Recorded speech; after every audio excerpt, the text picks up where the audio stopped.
Nesse vídeo você vai entender absolutamente tudo sobre a tal da PEC da blindagem que está acontecendo nesse exato momento, envolvendo o nosso país, a perspectiva da política do nosso país. Você precisa entender do que se trata isso e aqui eu vou te explicar no detalhe, para no final desse conteúdo você conseguir emitir a sua opinião. Bem-vindo ao GEO Brasil, vamos aos fatos. Provavelmente esse é o vídeo mais importante do ano até o momento aqui no nosso canal. Então peço muito a tua ajuda curtindo e principalmente compartilhando esse conteúdo, porque todo cidadão brasileiro precisa entender o que está acontecendo nesse momento em termos políticos do nosso país, tá bom? Provavelmente você esbarrou ao longo dessa semana com um nomezinho chamado PEC. É PEC para lá, PEC para cá e PEC. Ao final de contas, o que significa uma proposta de emenda à nossa Constituição? Vamos detalhar aqui agora nesse primeiro bloco. Você sabe que a nossa Constituição é a Carta Magna, é a lei maior do nosso país. E para você realizar qualquer tipo de alteração nela, você precisa de uma proposta de emenda à Constituição. E pode ser uma proposta na qual você vai adicionar alguma coisa à Constituição, ou você também pode retirar alguma coisa em relação à nossa Constituição, lembrando que ela é de 1988, considerada a nossa Constituição cidadã, porque ela vem no contexto de final da ditadura militar. Então, esse é um ponto importante e essa PEC, ela pode, de fato, ser proposta tanto pelo presidente, quanto também pela Câmara dos Deputados Federais e também pelos nossos senadores. Então, qualquer uma dessas três esferas pode propor uma PEC. Aqui agora, nesse conteúdo, eu quero focar principalmente numa PEC proposta por deputados federais ou senadores. E agora vem para cá, porque esse ponto é muito importante. O Senado e também o deputado, aliás, as duas casas legislativas, elas podem aprovar uma PEC sem precisar de uma sanção, de uma concordância, de uma assinatura do presidente da República. E essa PEC, ela pode começar, falando desses dois caminhos, né? Ela pode começar na Casa dos Deputados Federais, que é a nossa Câmara, ela pode começar ali, ela é aprovada na Câmara dos Deputados Federais, depois ela segue para o Senado. O Senado aprovando, pronto, já está valendo essa nova PEC, seja ela qual for. O outro caminho é, ela começa no Senado, ela é aprovada no Senado, depois ela vai para os deputados federais analisarem. Os deputados federais analisando e dando ok, pronto, ela já virou uma PEC, uma emenda à nossa Constituição. Bacana, então tem dois caminhos, deputados federais aprovando, vai para o Senado, Senado aprovou, está valendo. O outro caminho é, começa pelos senadores, é aprovado, vai para os deputados federais, ele aprovando, já está valendo. Aliás, eles aprovando, já está valendo. Até aí tranquilo, Rodrigo? Rodriguinho, entendi, foi de boa. Então nós temos aí, ó, 513 deputados federais. Se tivermos metade mais um, ou seja, 257 votos, está aprovado. No Senado, nós temos 81 senadores, precisa de metade mais um, ou seja, 41 votos. Validado, aprovado, segue logo para, de fato, passar a ser uma grande emenda à Constituição. Até aí, gente, são mecanismos, né, que envolvem a política do nosso país. Não tem problema algum, é assim que funciona, tá tudo certo, tudo beleza. O que é interessante a gente avaliar é o seguinte, os pesos diferentes, né? Deputado federal 513, aí eu te pergunto, você lembra o deputado federal que você votou? Senadores são menos. Então já quero que você entenda que a pressão popular em cima da Casa dos Deputados Federais, ela acontece de um jeito, ela tem uma força que não é tão forte assim. Agora, a força popular em cima dos senadores, 81. Essa força é sentida por eles. Então, de fato, os deputados federais não estão muito aí disposto a se incomodar com a pressão popular, uma pressão de uma rede social. Agora, com os senadores, o buraco é mais embaixo, porque é um grupo menor, é mais fácil você identificar, cobrar e expor. Beleza? Segura essa informação porque é importante. Rodrigo, o que é essa tal da PEC da blindagem? Bom, foi uma PEC, aliás, é uma PEC, que está sendo ali tramitada a partir da Câmara dos Deputados Federais. Eu preciso te falar que ela foi votada em 2 turnos, dia 16 e dia 17, e ela foi já aprovada pelos deputados federais. E aí, gente, nós tivemos votações do centrão, da direita, de partidos tidos como esquerda, sobrou voto de aprovação, voto sim para tudo quanto é lado. Aqui na descrição desse conteúdo eu vou deixar o link para você identificar aquele deputado federal que votou sim para isso e aquele deputado federal que votou não para isso. É importante você olhar essa lista e verificar se tem o deputado que você escolheu e se de fato o voto dele sim ou não segue em confluência, em convergência com aquilo que você pensa. Bacana até aí, Rodrigo, entendi. Então ela foi votada e aprovada. E agora? Agora segue para o Senado. O Senado dando ok, pronto, essa PEC passa a valer. Daqui a pouquinho eu volto para cá para falar sobre o presidente do Senado, o senhor Davi Alcolumbre, e o presidente da Comissão de Constituição e Justiça, o senhor Otto Alencar. São peças fundamentais nesse rolo doido que está acontecendo, mas vem para cá. Rodrigo, por que ela está sendo chamada de PEC da bandidagem, de PEC da blindagem, de PEC dos absurdos? Por que isso está acontecendo? Eu leio tanto aí falando dos absurdos e agora que eu vou te entregar isso, porque de fato, meus amigos, é a PEC do absurdo. Do absurdo para não falar outra coisa. Mas eu quero que você entenda o absurdo, aliás, os absurdos dessa PEC. Primeiro ponto é o seguinte, já olha aqui, o primeiro absurdo. O parlamentar, ele só vai poder ser investigado, eu estou falando de investigado, se parlamentares autorizarem. Ou seja, se eu sou deputado federal, cometo algum crime, eu só posso ser investigado se os outros deputados federais votarem e a maioria concordarem que eu posso ser investigado. Se eu sou senador e cometi um crime, eu só poderei ser investigado se todos os outros senadores votarem e a maioria decidirem sim, pode investigar o Rodrigo. Isso daqui que eu acabei de falar está funcionando, segundo essa PEC, até para alguns crimes que são inafiançáveis. Por um exemplo, tortura, homicídio, racismo, percebeu? São crimes que não rola pagar fiança, é preso.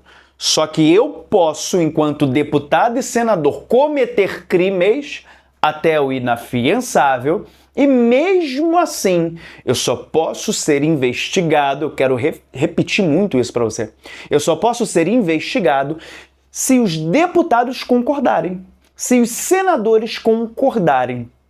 Rodrigo, e se eu tiver prova, se for em flagrante? Você vai ser preso naquele momento, mas depois eles irão votar. Flagrante, né? Foi preso em flagrante. Depois os deputados ou os senadores, dependendo, né, do seu cargo político, irão votar para decidir se você vai continuar preso ou não, se você vai ser investigado ou não. Rodrigo, eu quero processar, eu tenho provas, eu tenho vídeo, eu tenho fotos, eu tenho tudo, era a pessoa, tenho digital, eu tenho tudo. Pô, processo, calma. Só vai poder investigar se os deputados concordarem no caso do deputado. Se a maioria dos senadores concordarem no caso dos senadores. Isso é um recado para você. Impunidade. Porque imagina o seguinte, imagina uma partida de futebol, eu sou o juiz, equipe A contra equipe B, legal? O cara da equipe B deu uma voadora no pescoço do cara da equipe A, o cara caiu no chão e ele foi lá e agrediu de novo, bicou, porrada, pancadaria, de forma deliberada. Eu sou o juiz, eu falo, opa, cara, cartão vermelho, tá expulso.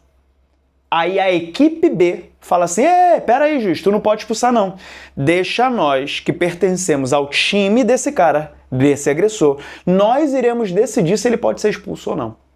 É assim que funciona, tá, gente? Nós, do time, iremos decidir se ele pode ser expulso ou não. O juiz não pode expulsar da cartão vermelho. Ah, mas eu tenho o VAR, eu tenho o árbitro de vídeo.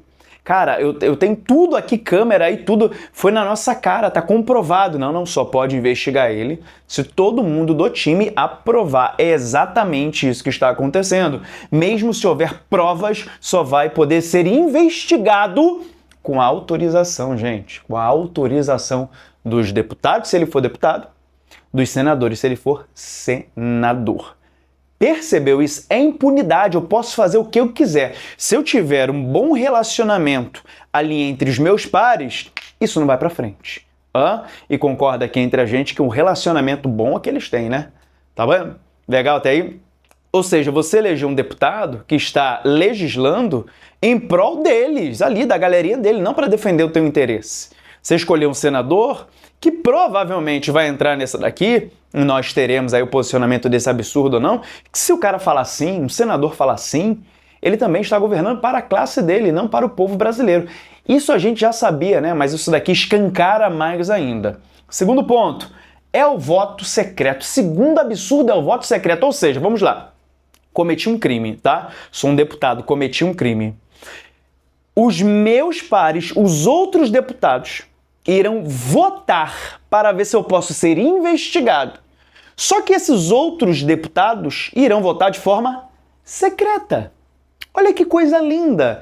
Eu não quero expor o meu voto, ou seja, ele cometeu um crime, tem prova, tem tudo, e eu quero liberar ele, eu quero falar, ele não pode ser investigado. Eu quero fazer isso.